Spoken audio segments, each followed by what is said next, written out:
Guys, ഞാൻ രമ്യ. നിങ്ങൾക്കറിയില്ലെങ്കിൽ ഞാൻ പറഞ്ഞുതരാം. ഞാനൊരു BSc നഴ്സിംഗ് സ്റ്റുഡൻ്റ് ആണ്. ചാനൽ ഇപ്പോൾ സ്റ്റാർട്ട് ചെയ്തതേ. നമുക്ക് ഇന്നത്തെ ടോപ്പിക് എന്താണെന്നറിയോ? എന്തുകൊണ്ടാണ് ഞാൻ നഴ്സിംഗ് എടുത്തത്, എങ്ങനെയാണ് ഞാൻ നഴ്സിംഗിലേക്ക് വന്നത് ആൻഡ് ഞാൻ പറയാം. വീട്ടിൽ കേൾക്കാം. കഥ തുടങ്ങുന്നത് എപ്പോഴാണെന്ന് പറയും. ഞാൻ 10th പഠിക്കുമ്പോൾ. അപ്പോഴാണ് നിങ്ങളെന്നാ ആലോചിക്കാം, പ്ലസ് 2 കഴിഞ്ഞിട്ടും കൂടെ ഇല്ല, എന്ത് ചെയ്യണമെന്ന് ആദ്യമേ ആലോചിക്കുന്നത് ഞാൻ.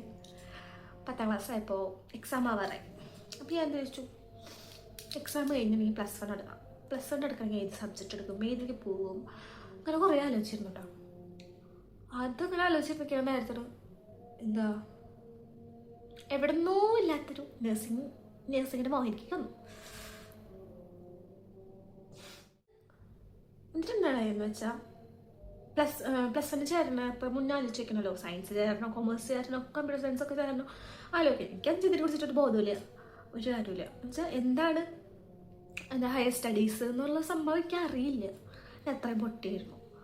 എന്നിട്ട് എന്താണെന്ന് വെച്ചാൽ 10th ക്ലാസ്സിലൊന്നും തീരുമാനിച്ചു, നേഴ്സുമാർക്ക് നല്ല സാലറി അല്ലേ, നമുക്ക് നേഴ്സായാലും പണിയില്ല എന്നാണ് എൻ്റെ വിചാരം. ഞാൻ എന്നിട്ട് പോയിട്ട് 10th ക്ലാസ്സൊക്കെ എഴുതി എക്സാം കഴിഞ്ഞു. +1 ആയപ്പോൾ ഞാൻ എന്ത് ചെയ്തു, സയൻസ് എടുത്തു. ബയോളജി സയൻസ് എടുത്ത് എന്ത് ചെയ്തു, +1 അത്യാവശ്യം മാർക്ക് ഉണ്ടായിരുന്നു എനിക്ക്. +2 അത്യാവശ്യം മാർക്ക് ഉണ്ടായിരുന്നു, അത്യാവശ്യം നല്ല മാർക്ക് കിട്ടാം. പിന്നെ അത് കഴിഞ്ഞ് അപ്പോൾ വീട്ടിൽ ഞാൻ അമ്മയുടെ അടുത്ത് പറഞ്ഞു, അമ്മ നമുക്ക് +2 കഴിഞ്ഞിട്ടുണ്ടെങ്കിൽ നഴ്സിംഗ് പഠിക്കാം. നഴ്സിംഗ് പഠിക്കാമെന്ന് പറഞ്ഞപ്പോൾ എൻ്റെ അമ്മ പറഞ്ഞു, നഴ്സിംഗ് ഒന്നും പഠിക്കണം, വല്ല സർക്കാർ ജോലിക്ക് പോയാൽ മതി.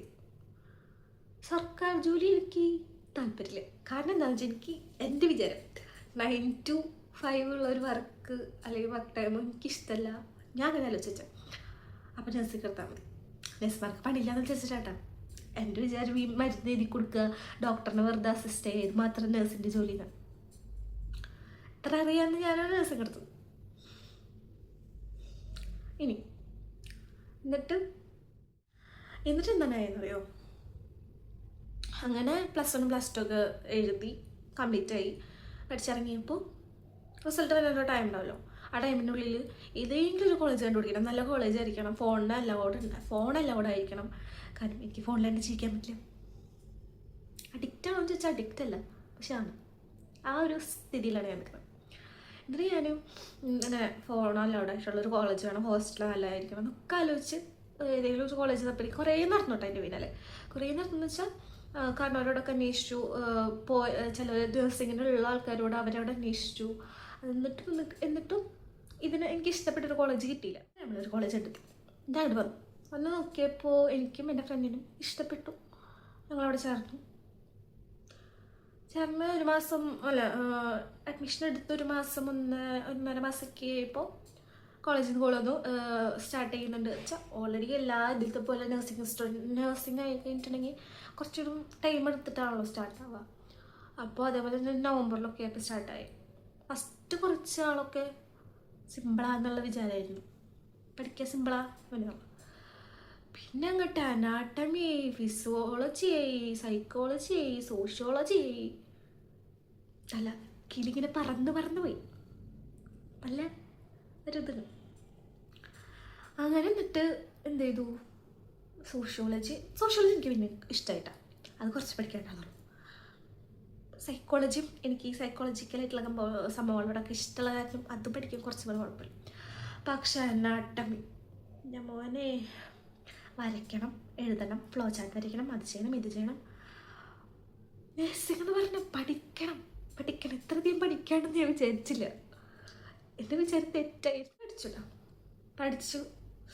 എക്സാമൊക്കെ വന്നപ്പോൾ മനസ്സിലിങ്ങനെ തോന്നിക്കൊണ്ടിരിക്കുക, നഴ്സിംഗ് എടുക്കണ്ടായിരുന്നു, ഇത്ര പാഴാണെങ്കിൽ നഴ്സിംഗ് എടുക്കണ്ടായിരുന്നു, എന്തിനാ ദൈവം ഇത്ര പൈസയൊക്കെ കൊടുത്ത് പഠിക്കണേ, ഇങ്ങനെ ആലോചിച്ച് കൂട്ടിക്കൊണ്ടിരിക്കുക. ഇങ്ങനെ ചെയ്യണ്ടായിരുന്നു, പറയണ്ടായിരുന്നു, എടുക്കണ്ടായിരുന്നു, തന്നെ റിപ്പീറ്റഡ്സ് മനസ്സിൽ കൂടെ ഇങ്ങനെ പോയിക്കൊണ്ടിരിക്കുക. എക്സാമിൻ്റെ ടൈമൊക്കെ ആയപ്പോൾ അത് കഴിഞ്ഞ് സെക്കൻഡ് സെമസ്റ്റർ ആയപ്പോൾ ഞങ്ങൾക്ക് എന്ത് ചെയ്തു, 2 മാസം ഡ്യൂട്ടി ഇട്ടു. അങ്ങനെയാണ് ആദ്യമായിട്ട് ഒരു ഹോസ്പിറ്റലിൽ വർക്ക് ചെയ്യുന്ന പോലെ പോകാൻ. നൈറ്റ് ഷിഫ്റ്റ് ഉണ്ടായിരുന്നു, ഈവനിങ് ഉണ്ടായിരുന്നു, മോർണിംഗ് ഉണ്ടായിരുന്നു. 3 ഷിഫ്റ്റിനും ഇട്ടിട്ടുണ്ട്. ഓരോരുത്തർക്ക് ഇന്ന ഡേയ്സ് വരെ എന്ന് പറഞ്ഞിട്ട് നഴ്സിംഗ് പഠിക്കുന്ന എല്ലാ ആൾക്കാരായിരിക്കും. അങ്ങനെ ഇട്ട് നമ്മൾ എന്ത് ചെയ്തു, എന്നും രാവിലേക്ക് എണീറ്റ് രാവിലത്തെ ഷിഫ്റ്റിന് പോവും, ഉച്ചയ്ക്കത്തെ ഷിഫ്റ്റിന് പോവും, വൈകിട്ടുള്ള ഷിഫ്റ്റ് രാത്രിത്തെ ഷിഫ്റ്റിന് പോവും, എണീക്കുന്നു ഓർക്കം എണീക്കുന്നു ഷിഫ്റ്റിന് പോകുന്നു, അത് ചെയ്യും. പക്ഷേ ആ 2 മാസത്തെ ഡ്യൂട്ടി എൻ്റെ ലൈഫിൽ നേഴ്സിങ്ങിനോടുള്ളൊരു അനുഭവം എന്ന് പറയില്ലേ, ആ സംഭവം മാറ്റിയെടുത്തു. എങ്ങനെയാണെന്ന് ചോദിച്ചു കഴിഞ്ഞാൽ 2 മാസം ഡ്യൂട്ടിക്ക് പോയി. ഓരോരുത്തരുടെ വിഷമം വേദനയും അവരുടെ ചിലർ കാല് മുറിച്ചവരുണ്ടാവും, ചിലർ കൈയില്ലാത്തവരുണ്ടാവും, ചിലർക്ക് കണ്ടില്ലാത്തവരുണ്ടാവും, പലതും കണ്ടു. ഈവൻ നമ്മളൊരു ഹോസ്പിറ്റലിൽ പോകുമ്പോൾ കാണുന്നത് ഈ ഔട്ട് പേഷ്യൻ്റ് ഡിപ്പാർട്ട്മെൻറ്റ് മാത്രം. അത് പുറത്തുനിന്ന് ഓപ്പ് എടുത്ത് കയറുന്നു അല്ലെങ്കിൽ ഒരു സംഭവം, ആ ഒരു ഇതിൽ മാത്രം നമ്മൾ ഹോസ്പിറ്റലിൽ പോകും. ഞാനങ്ങനെ പോയിട്ടുള്ളൂ. പിന്നെ ഡ്യൂട്ടിക്ക് പോയി തുടങ്ങിയപ്പോൾ എനിക്ക് മനസ്സിലായി നമ്മളുടെ ലൈഫൊന്നും ഒന്നല്ല, പലരും അനുഭവിക്കുന്നത് നമ്മൾക്കൊക്കെ നല്ല സുഖ ജീവിതമാണെന്ന് നമുക്ക് തോന്നിപ്പോകും. അതുപോലെ ഞാൻ കുറേ പേര് ഇപ്പോൾ ഓരോരുത്തരെ അടുത്ത് പോയിട്ട് അവരുടെ കാര്യങ്ങൾ ചോദിച്ച് മനസ്സിലാക്കുന്ന ഒരു ടൈമിൽ പലരും നല്ല എന്താ പറയുക നല്ലൊരു ഇതായിട്ട് എൻ്റെ അടുത്ത് സംസാരിക്കുന്നുണ്ട്. ദിവസം വന്നിട്ട് ഫുഡ് കഴിച്ചോ ചോദിക്കുന്നവരുണ്ട്. പേഷ്യൻറ്റിൻ്റെ പാർട്ടീസൊക്കെ ഇങ്ങനെ ഫുഡ് കഴിച്ചോ ചായ കുടിച്ചോ നമ്മളോട് സ്നേഹം കാണിക്കുന്നുണ്ട്. ചിലരെന്ന് വെച്ചാൽ നേരെ ഓപ്പോസിറ്റായിട്ട് അവരുടെ കാര്യം മാത്രം നോക്കി നിൽക്കുന്നവരുണ്ട്. പലതരത്തിലുള്ള ആൾക്കാരുണ്ട്. പക്ഷെ എങ്കിൽ കൂടെ നമ്മൾ എന്തെങ്കിലും അവരുടെ കാര്യത്തിന് ചെയ്ത് കൊടുത്ത് അവർക്ക് ഒരു റിലീഫ് ഉണ്ടാവുമെന്ന് നമുക്കറിയുമ്പോൾ എനിക്കങ്ങനെ അറിയുമ്പോൾ എനിക്ക് ഭയങ്കര പ്രൗഡായിട്ടുള്ള ഫീലാണ്. എനിക്ക് ഒന്നുകൂടി ആൾക്കാരെ അടുത്ത് ശുശ്രൂഷിക്കാൻ പറ്റിയല്ലോ, ഓരോ കാര്യങ്ങൾ പഠിക്കാൻ പറ്റിയല്ലോ. അങ്ങനെയൊക്കെ ഒരു സത്യം പറഞ്ഞാൽ ഭയങ്കര മാറ്റമായിരുന്നു ആ 2 മാസം കൊണ്ട്. എന്താണ് ഹോസ്പിറ്റൽ ജീവിതം സംഭവം പഠിച്ച അവിടെ കിടന്ന് ഉറങ്ങിയിട്ടുണ്ട്. ഹോസ്പിറ്റലിൽ പോലും ഞാൻ ഒന്ന് കിടന്നിട്ടും കൂടി ഇല്ല കേട്ടോ. ഞാൻ ജനിച്ചപ്പോൾ കിടത്തിട്ടുണ്ടാവും. ഞാൻ ഹോസ്പിറ്റലിൽ പോകാന്ന് പറയുന്നത് എൻ്റെ ഇതിൽ ഇല്ല. ഞാൻ ആദ്യമായിട്ട് ഹോസ്പിറ്റലൊന്ന് കയറുന്നത് അപ്പോഴാണ്.